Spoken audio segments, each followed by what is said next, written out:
You know what's weird? The fact that these Christians promote pork so much.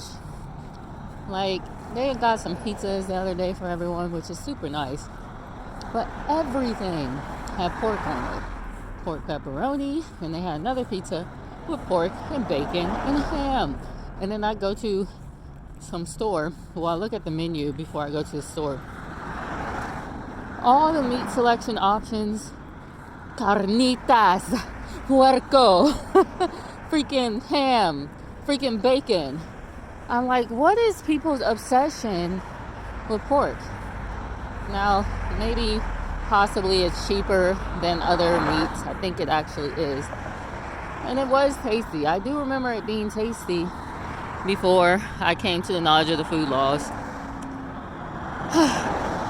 But, you know, what ended up happening was the father, I was eating pork tacos at Taco Tuesday every Tuesday at Chuy's.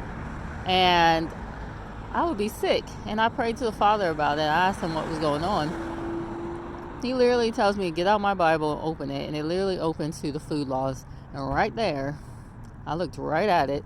It said, pig is unclean. And I said, oh my God, it's the pork tacos.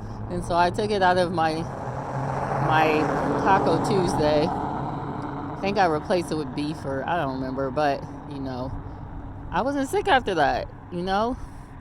These food laws are still binding. Why? Because it's just the nature.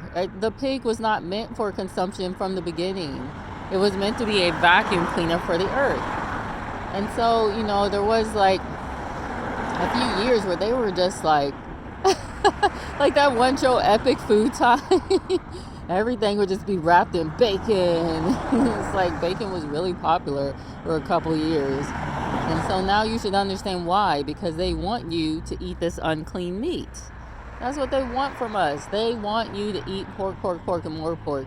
And then I told a man last year, and this is what's crazy to me about some of these Christians. You can literally be minding your business, and they will try to tell you what the scriptures say when that's not even what it says. All I did was tell the man that I don't eat pork. He was trying to give me something. He's like, well, you know, according to the scripture. I'm like, no, that's not what it means.